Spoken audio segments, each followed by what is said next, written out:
Everybody. Welcome to Woods Hole Historical Museum's conversation. I'm Debbie Scanlon, the museum director.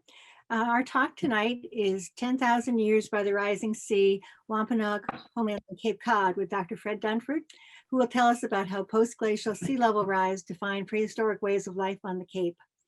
A graduate of Harvard University, he earned his doctorate in anthropology at UMass Amherst.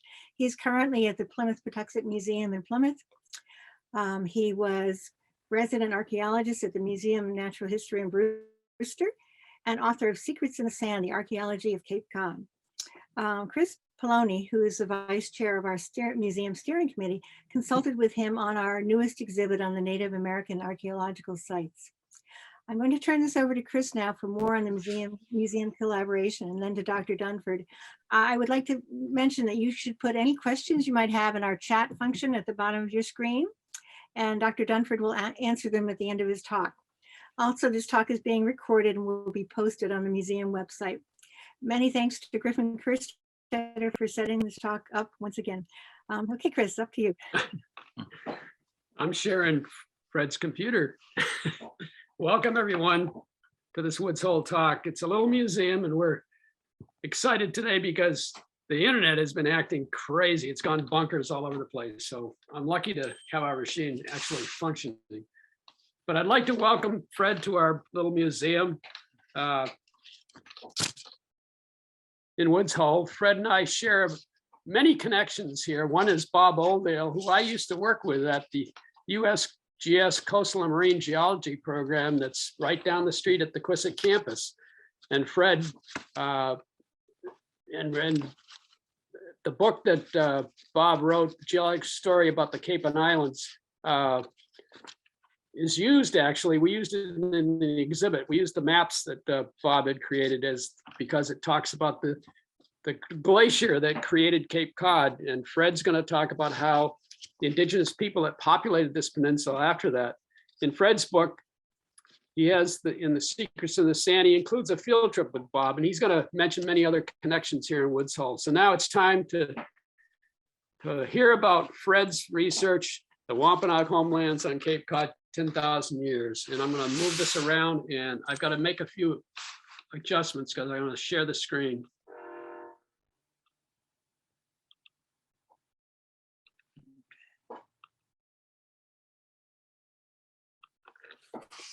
Okay, Fred, there you go. All right, so Let me just minimize all right, thank you, Chris. Thank you all for inviting me here. This technology is not familiar to me. Usually I'm used to seeing people in the room in front of me, but I'll have to say, of all the places I've spoken, this is a pretty nice little library. The exhibit downstairs looks fantastic, and I got a chance to visit here this summer and have a look at it. And it's, for a small exhibit, it encompasses the story of the Cape, and I think it's a fantastic job. I'm an archaeologist, but I have a long history here on the Cape. I actually grew up in Harwich, and for me, growing up in Harwich, I grew up on a salt marsh. I was interested in the beach, the tidal creeks, birds, the kettle hole ponds, and being interested in the local natural history for me meant that when I had a question, Woods Hole was the place where the scientists were. It had sort of an aura of excellence and authority. And I was really fortunate in my first year of graduate school, as I was becoming an archaeologist, to go to work at the Cape Cod Museum of Natural History down in Brewster. And when I started my career there in 1982, we would run our research projects and our curricula by the Science Advisory Committee. This was a group of scientists who volunteered their time to make sure that our work was on point, credible, and accessible to the public. And one of the scientists that was there at the time was Dr. Zinn, who was at MBL, a coastal scientist. And, you know, starting my career out, here was this established, renowned scientist, and he had such a nice way about him. He was a thoughtful mentor, and he made us really feel at home. Our work wasn't too small for him to pay attention to. So I really appreciated that, and I know my colleagues did, and that was a nice connection. And at the same time that I was beginning to look at archaeological sites, one of the earliest lessons that I learned was that people have lived out here for 10,000 years. And the Cape is very young geologically, and it's changed throughout the course of its history. It's incredibly dynamic. It's a place that changes, as Barbara Blau-Chamberlain said, in centuries, decades, or even overnights. She wrote a wonderful book about the geology of the Cape called The Cape and Islands, These Fragile Outposts. And then, of course, Bob Oldale was a colleague. And when I began to map shoreline changes in relation to prehistoric archaeological sites, I worked a lot with Bob Oldale. And one of the favorite times I had in being at the museum was taking geological field trips around the Cape, where we'd take a bus and an audience, and we would start out in Brewster and travel all the way out to Provincetown, talking about the geological features of the Cape. And then Bob and his wife would come back to our place and have dinner. And, you know, to me, that was the beauty of working in small museums in a field where people know one another. And it's a very collegial atmosphere. When I began the Wing Island Archaeological Project that I'm going to talk a little bit about here, because of the work that I had done in researching the development of salt marshes, Alfred Redfield, the Teals, John and Mildred Teal, it was important to me to contain or include a component of salt marsh research in our work out in Brewster. And we began that archaeological study back in 1995. And in that first year, Jeff Donnelly, who's now at Woods Hole Oceanographic Institution, he was a graduate student at Brown at the time. He directed a coring program funded by Sea Grant. And that taught us a lot about the surrounding environment and how people 3,000 years ago came to Wing Island to establish an early fishing station. And so the work there, this interdisciplinary work of ecology, geology, archaeology, history, that's what provides and develops the story of the Cape. And it's just that I'm after, the story of the Cape. And most particularly, what has become a focus of mine is when and how did the Cape become the homeland for the Wampanoag people, who are the first people? And I've spent about 40 years of my time researching just that question. And tonight, that's what I'm going to talk a little bit about and show you some slides of some of the research that I've done, show you the landscape inhabited, and show you those homelands at various times over the last 10,000 years. But what I want to do is consider what a homeland is for you. By homeland, I mean homelands are stable and permanent cultural and physical landscapes where communities have lived, and in some cases live to this day. When we're talking about Wampanoag people, that's really very important. The Wampanoag people continue to live on the Cape, are active in the community. They never went away. They're our neighbors, our colleagues, and that's an important thing for people to understand. There are four components of a homeland. So when I'm talking about the Cape and the Wampanoag people, I'm talking about a place, and that's the Cape. I'm talking about the Wampanoag people, the first people to live here. A sense of place. By that, I mean that I heard one time a Wampanoag person, Jessie Little Doe Baird, who is the director of the Wampanoag Language Reclamation Project. She was talking about Wampanoag culture, and she said that Wampanoag people don't live on the land, they live with the land. The land is animate, it's alive. It's hard to separate the people in their lives from the landscape where they live. And that's an important lesson, I think, for us. And finally, the last element of homeland is the control of homeland, the control of space. And what we see is that by 500 years ago, when we begin to see the first Europeans and listen to their descriptions of these communities, and then later listen to the native people speak themselves, we see that by 500 years ago, they were distinct, socially, politically, territorially distinct communities at all of the major estuaries on the Cape. The political leader is a sachem, and we call these places sachems. And that's sort of the final element of the this sense of place and homeland. One of the things that I think is really important for me to think about is, how do we see the world then of Cape Cod before the arrival of the English? And one of the things that I was thinking about as I was preparing this is that, in thinking about the fact that Native peoples have lived here for 10,000 years, we really have to think about what the world was like for them. I wrote some time ago that when the English found what they called a new world, it wasn't in fact a new world at all. It was an old world, a place where indigenous people had lived for 10,000 years. I'd like to read something that I wrote about 20 years ago that I think captures this. I hope it captures this. When the Pilgrims first stepped upon the shores of Cape Cod Bay in the cold, forbidding November of 1620, they found not a new world, but an old one, an ancient landscape that bore the traces of 10,000 years of human endeavor. Fields, gardens, villages, and well-worn paths had been etched indelibly into a mosaic environment that in 1620 defined Cape Cod. As these visitors traversed the area that is now Provincetown, Truro, Wellfleet, and Eastham, they encountered abundant evidence of the native peoples who had wrought such a successful existence from this land. At various places, they found circular dwellings framed with bent saplings and covered with mats of grasses harvested from nearby marshes. Within these dwellings, they discovered the trappings and artistry of a culture uniquely adapted to the estuaries and woodlands of Cape Cod. Sturdy earthen pots and fine baskets woven from salt grasses held quantities of seeds, acorns, dried fish, and venison. There were also stores of antlers, talons, deer hooves, tobacco, milkweed, sedges, and bulrushes. Wooden bowls, dishes, and trays had been carved from cedar.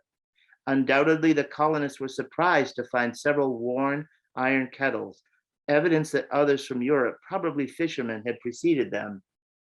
While the native peoples of Cape Cod had so efficiently procured the resources of their environment, they had also sought and used the fruits of European contact, unaware at that time that they stood on the threshold of cataclysmic change.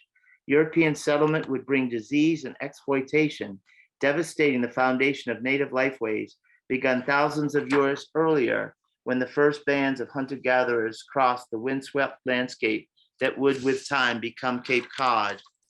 And that's the amazing thing to think about, is that native peoples had been here in this old world for 10,000 years. And that was really struck home to me back in February 23rd, 2003.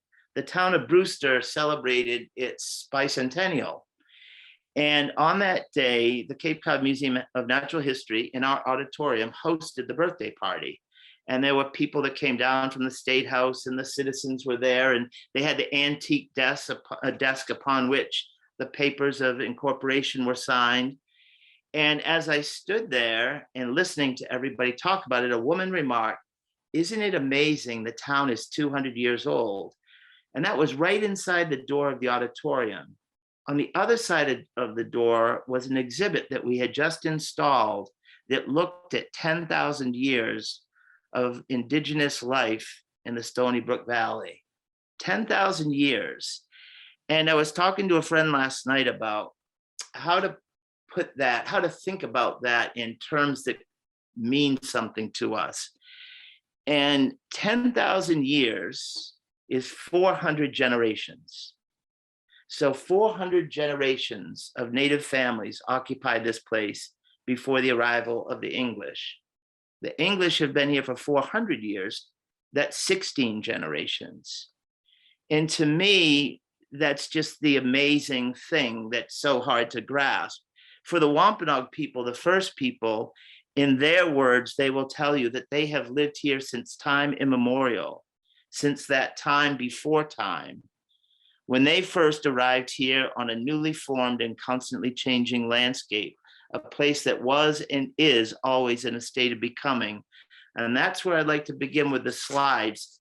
And we'll sort of go on a quick slide trip through 3 periods that talk about the landscape, where Native people were at that time, and what life was like. So I'm going to begin with the glacial formation of the Cape, and I'm going to try to advance these slides. We'll see how I do.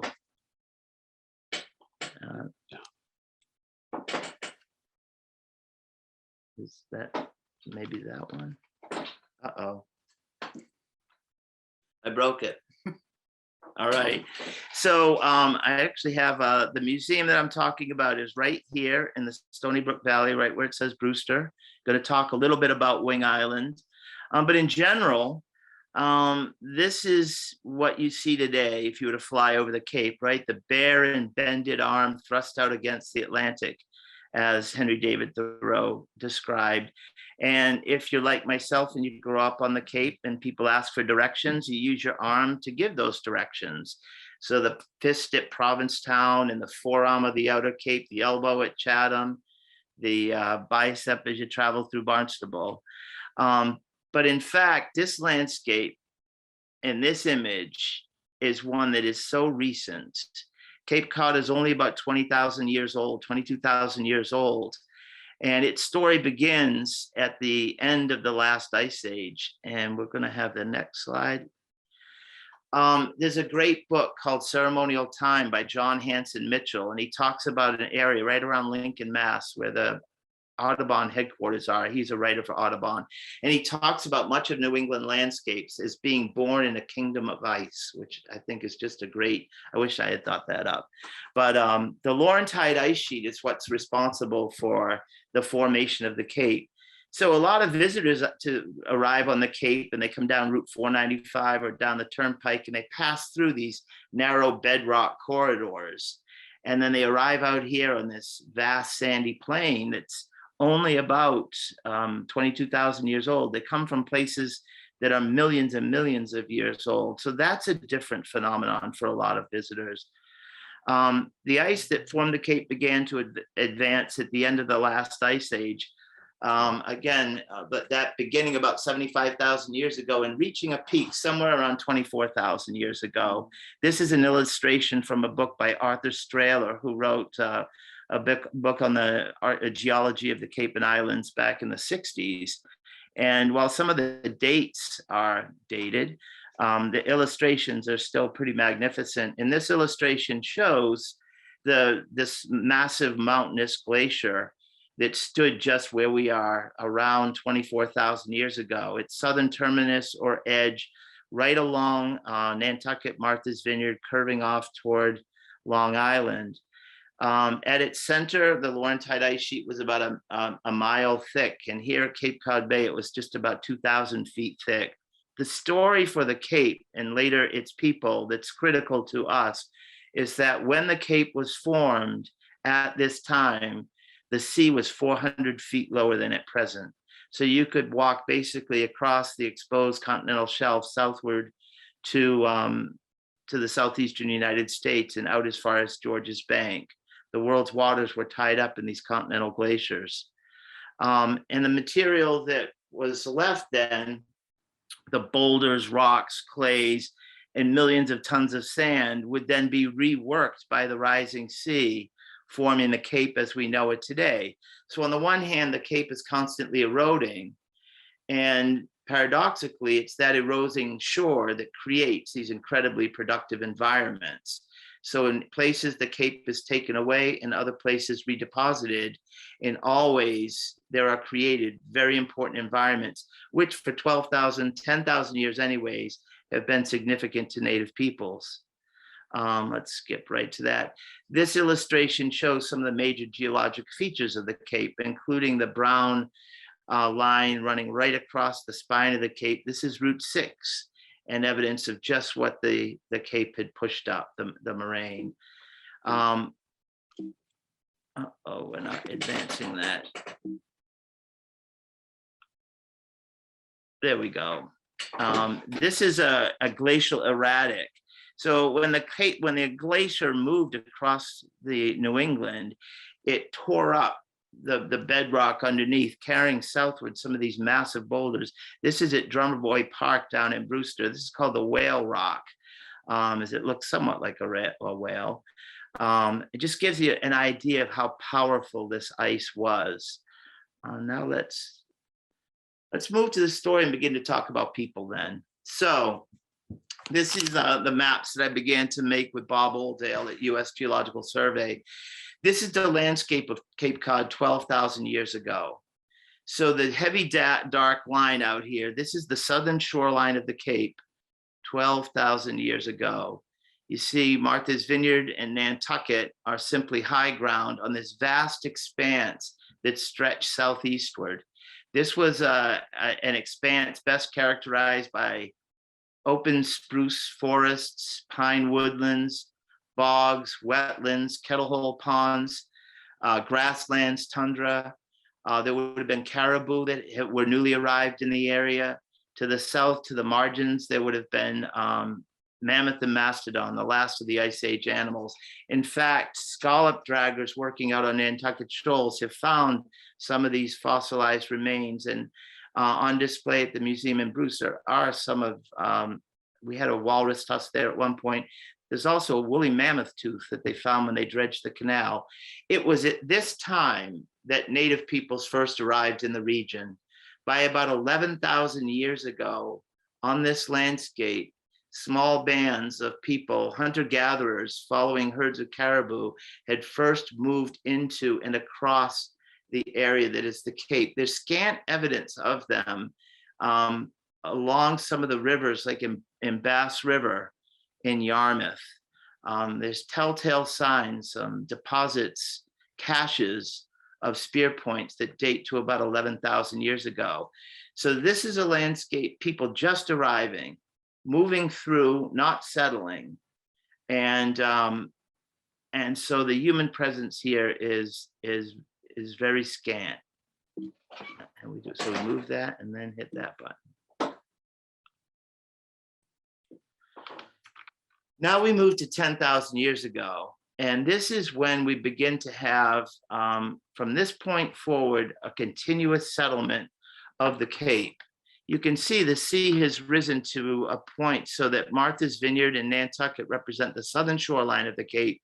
And look at this embayment that lies in Nantucket Sound, the present Nantucket Sound. On the Cape itself, we find that through the Mid-Cape area, in places like Herring River, Bass River, Stony Brook Valley, these low-lying wet areas have concentrations of prehistoric stone tools and other artifacts, suggesting that this part of the Cape was settled at that time and since that time forward. And it looks like people are moving primarily out here to the shoreline, where you had very important anadromous fish runs, herring runs, salt marsh, shellfish beds.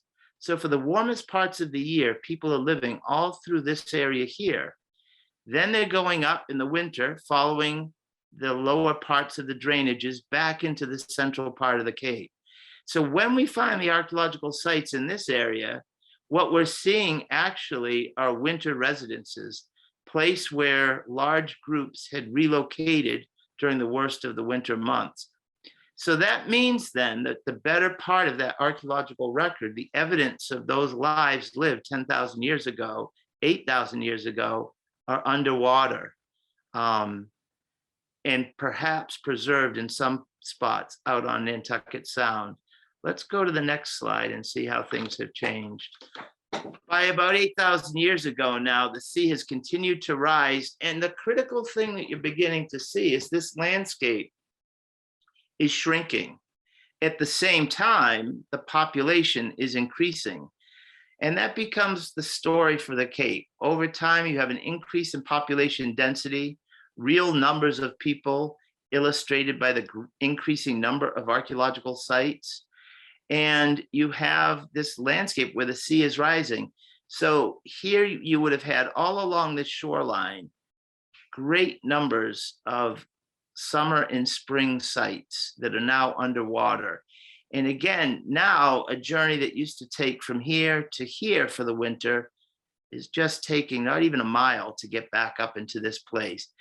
So the people that live on the Cape are still moving seasonally, but by this time, they're only moving a short distance from the mouth of Herring River, Bass River, Stony Brook Valley on the north, back up into the protected interior. Incredibly rich environments are developing out here, and seasonally important environments up in the interior of the Cape. So this population lives here year round, and they're becoming essentially sedentary. By that means they're settling down. And that means they are constructing more permanent settlements. They're not constrained by the number of things they can carry from place to place. So they have quite a settled culture. And this is something, a facet of coastal prehistory that's different than the interior. On the Cape, you begin to have earlier year-round settlements than in the broader interior. Let's have another look at the next slide. And by about 6,000 years ago, you begin to see the modern formation of the Cape. And what does that mean? That means that the erosion that defines the Cape is creating barrier beaches. You see here illustrated in black. And those barrier beaches are just that. They're a barrier between the high energy marine environment. This is Sandy Neck and Barnstable. So you have Cape Cod Bay out here. You have the erosion of sand carried this way. It doesn't pass the tip of the beach where the tidal flow in and out terminates the beach here. And in this protected embayment, you have the development of salt marsh. And as we know from the work of the redfields, teals, and others, that salt marsh is among the most productive environments in nature. So by 3,000 years ago, across the Cape, the population of native people began to be resident year-round at these developing estuaries. Settlements, year-round settlements from 3,000 years ago to the arrival of the Europeans, moving just briefly in the winter months to interior ponds. This is Plymouth, a great view of a barrier beach up in Plymouth, Long Beach. You can see just that, the sediment carried along, deposited, forming the beach, and right behind it, the protected embayment. When we talk about the sachem ships of Cape Cod, the native villages recorded by the English visitors, the Wampanoag villages, Nauset, Monomoyet, Saquatucket, Manamat, the roots, the historic roots of those places lie in the formation of these estuaries around 3,000 years ago. And briefly, we studied such a place down in Brewster. This is Wing Island in Brewster. Paynes Creek is right here coming up. This is Quivett Creek, and this is Wing Island. We were interested in two things. When did people start living there? And what drew them to the area? And we felt the answer lay in the salt marsh. So this is the work that we did with Jeff Donnelly, Dr. Donnelly, and his colleagues at Brown University at the time. They came out here. We began our archaeological study in the summer of 1995, and they began their salt marsh testing in that same year. And here's the crew. So they're running a line of transects probing the depth of the marsh so that they could find and date the earliest peats to give us an idea of when the high tide was, at what period in time that area was flooded by high tide. And it turns out it was just about 2,200, 2,500 years ago. And the testing they did involved taking core samples with a vibrocore, which all of you here at Woods Hole are more than familiar with. It was my first time working with this, so I thought it was just about the coolest thing to see. It was like sticking a straw through a bowl of chocolate pudding, pulling it out and extracting this environmental record that stretched back, in this case, about 2,200 years. And here are the guys looking at, that's Paige Newby from Brown University and students, and they're looking at one of the sections of the core. While they were doing that, we began our archaeological survey of the island. They took core samples, we went up on the island, and in this grid pattern, we excavated shovel test pits every 5 meters, just about a meter deep, recovering all evidence of past human activity. And our question was, if the marsh began to develop 2,200 years ago, when the sea flooded the low-lying basin at high tide, did that attract people? And so that's what we were looking for. And indeed, what we found was that just that happened. After 3,000 years ago, that became a very important prehistoric fishing station for the Wampanoag people of the region. So as they stretched their tapes across the salt marsh, we stretched our tapes through the woods. And at the pink flags every 5 meters, we excavated our shovel test pit. There you can see the guys on the left, 50 by 50 centimeters, everything screened through 1/4 inch hardware cloth. This is all done by hand. The vibrocoring was done with a really cool engine out on the marsh. We just had shovels and human engines. And you can see the recording. This is what it looks like. This is the most basic operation in field archaeology, but this is how you gather the information. And indeed, there's a patterning in all this that was recorded every day back at the lab. And lo and behold, that was the story. These are stone projectile points or spear points that were left at the island just at the time that that island began to be surrounded at high tide by Cape Cod Bay. And on the south side of that island, in close proximity to that shoreline, was a very significant prehistoric Wampanoag fishing site. So we were able to document on one hand the changing environment using the geological research and look at the same time to the human response to that growing opportunity. People shifted to that previously unoccupied area and set up a major settlement. And that's what we documented in that work. So what we can say is that by 3,000 years ago, all these areas in black, all these embayments and estuaries, that becomes the roots of the historically recorded historic villages of Cape Cod. Now, what did they look like? This is Champlain's map of Nauset Inlet in the Cape Cod National Seashore. Today, the area of Fort Hill. So if you were to be parked at the Fort Hill visitors area, this would be the overlook. Out here's the Atlantic Ocean. This is Nauset Beach. And this is a map that Samuel de Champlain drew in the summer of 1605. During that summer, Champlain had sailed south from the St. Lawrence. He was exploring the coast of New England looking for deep water ports for France.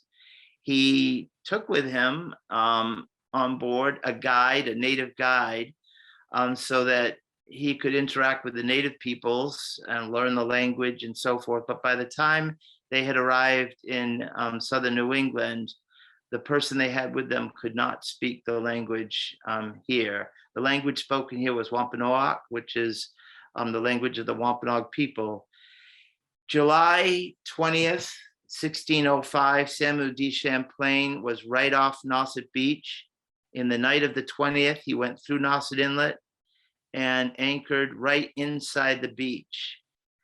And this is what he saw. He describes a village of about 400 people, round houses made of saplings covered with mats of grasses, each surrounded by a garden of corn, beans, squash, sunflowers, Jerusalem artichokes. And on the morning of the 21st, he went in his small open boat, winding through the tidal creeks to the foot of Fort Hill, and went inside the village and met the people. To me, that must have been just an amazing night the night before. When on board the French ship, they would have been looking at the fires on the shoreline. They would have been listening to the native people, their songs, their dance. They would have wondered who they were going to meet the next morning. And back at these houses, these Witu, the Witu Marsh, where the native people were, they would have been wondering who these visitors were. And to me, that's trying to get a sense of that I mean, that's, I think, part of the reason why I do this work is just to try to capture in my mind's eye what that must have been like. What we can see in the end then is that this is a landscape that began only about 23,000 years ago. Since its formation in ice and melting ice, pouring out of that melting ice were tons of sand and gravel and clay and rocks. And as the ice retreated northward, the sea began to rise. And as the sea rose, it worked on all of that raw material, as Bob Oldale used to say, and it shaped the beaches and the shorelines. And for 10,000 years, that process of erosion and the redeposition, the formation of salt marshes and estuaries created an incredibly rich landscape upon which the ancestors of the Wampanoag people lived uninterrupted for the past 10,000 years. And that's a little bit about how this place became homelands for Wampanoag people. Normally, I present all this information in a class that lasts 6 to 8 weeks. And since Chris has to go home tonight, we have to end our story there. But I'd be happy to take questions. And you know, I could keep talking about this all night long. So if you're interested, we don't have to turn the computer off. But thank you. So I'm going to stop the share right now. And I think, does that look okay, Griff? We're going to turn over to Debbie, who's going to take questions.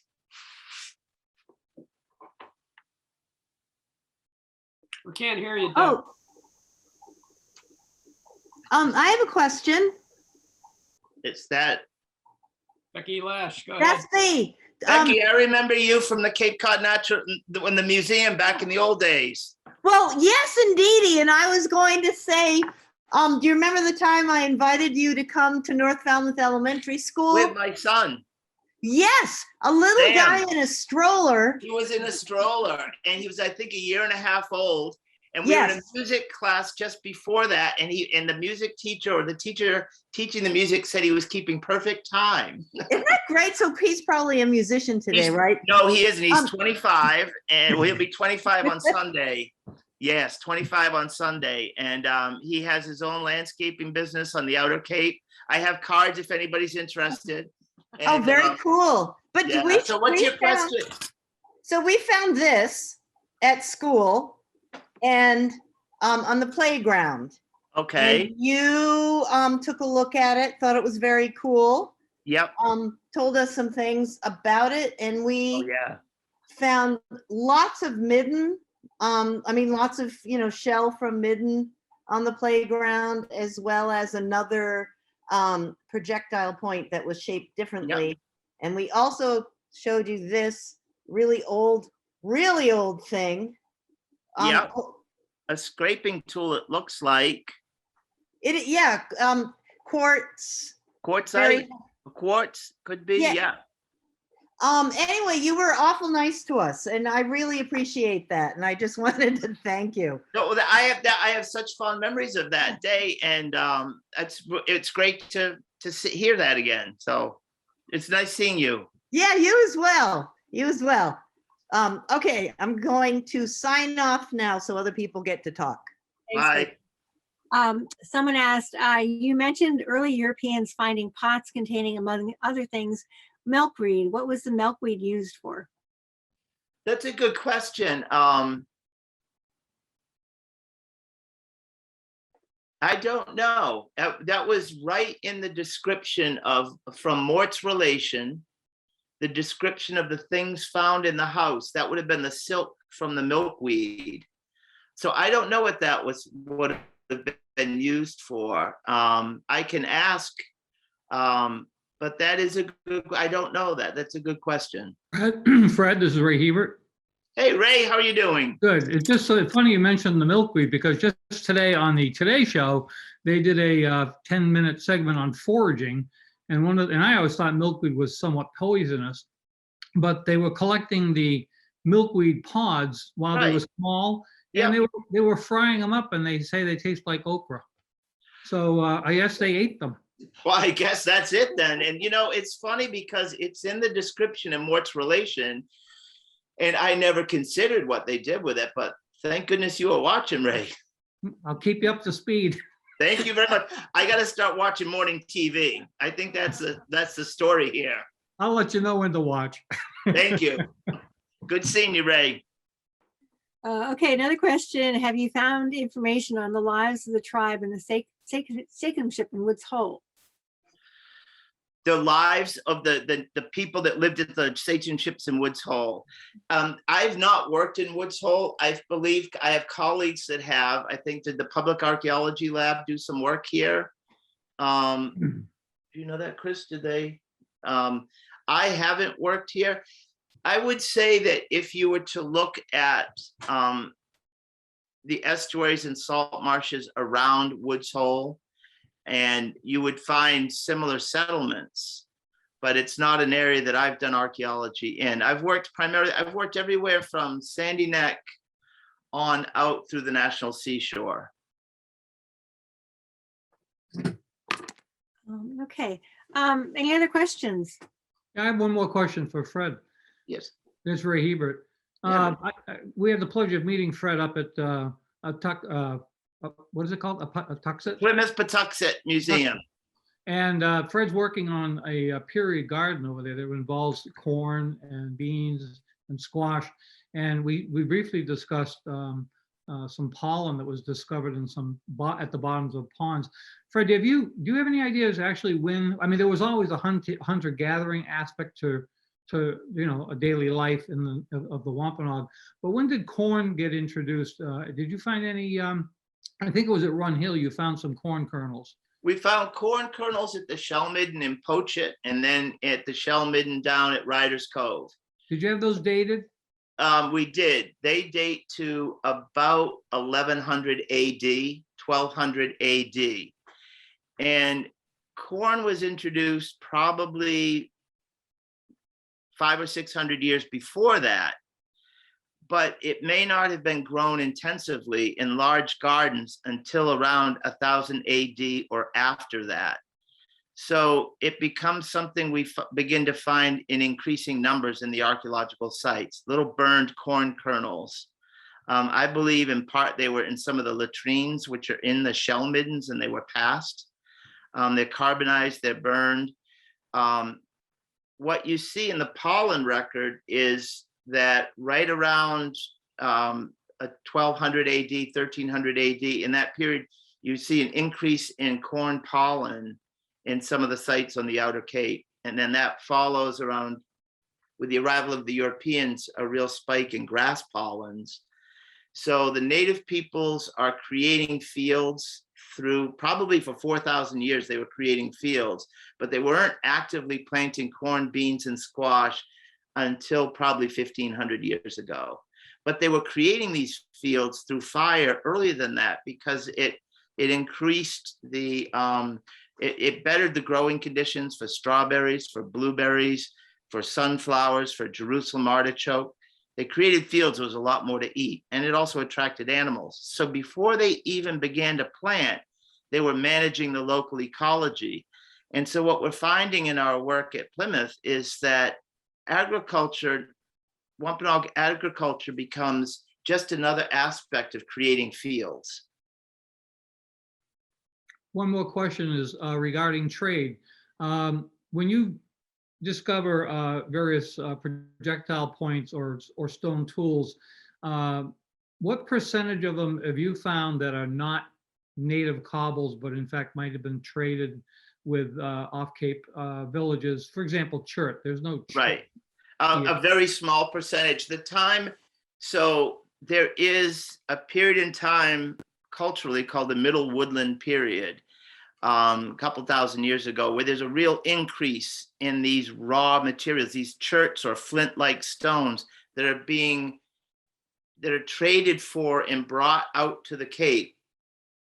And that's unusual. Okay, so typically over the course of that 10,000 years, a very, very small percentage of the stone tools that are made and used are made of materials not from the Cape.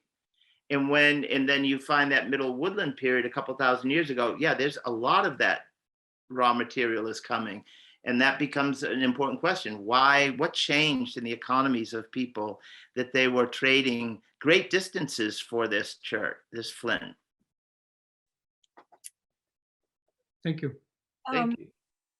There are a couple questions. Was the silk inside mature milkweed pods possibly used for cushioning? For cushioning? Yeah. It is said that several Western tribes in California use the milkweed silk as diaper stuffing. That it could be. I mean, I have no knowledge of that. I know it was there. It was something that struck the English as worth noting. Then we have Ray's talk about a food source. Sure. I mean, I think this is a good example of where talking with our Wampanoag neighbors and seeing what they could tell us, if they could share this, that would be the important thing to do there. Mhm. Let's see. And someone asked Becky where in Quizet Harbor the midden heap is. I don't know if you want to share that, Becky, or not. Nope, she there? I don't, are we allowed, I've always wondered what the protocol was there, whether it's something that, if there is one, should be told about, reported. It's this thing I've been carrying with me ever since I discovered it, but I mentioned it to someone who said, oh yeah, they know about that. So, Not, I don't know. Yeah. well, I'm not saying, I'm not gonna say just because I don't know. All right. Yes, let's see. Someone else said that string was made from the stem of milkweed in the fall and is insulation. Interesting. Any more questions? No? Okay, well, thank you, Fred. Thank Really you. And we will put this on our website, this talk, and so glad to see everybody here. And thank you, Chris. And thanks, Griffin. And We're again, gonna get Fred back again sometime. You know, he knows a lot about Ralph Redfield, and Redfield Auditorium is right next door. And we're probably gonna get him in as the That would be COVID great. starts to open up. We're gonna get Fred down for another talk. We've got some other topics that I know we want to talk about, and maybe we can get even Jeff Donnelly maybe involved. So thanks everyone for coming tonight. We enjoyed this presentation. Thanks. Thank you. Thank you. Thank you. And thanks, Griff, for broadcasting this whole thing. You're very welcome, Chris.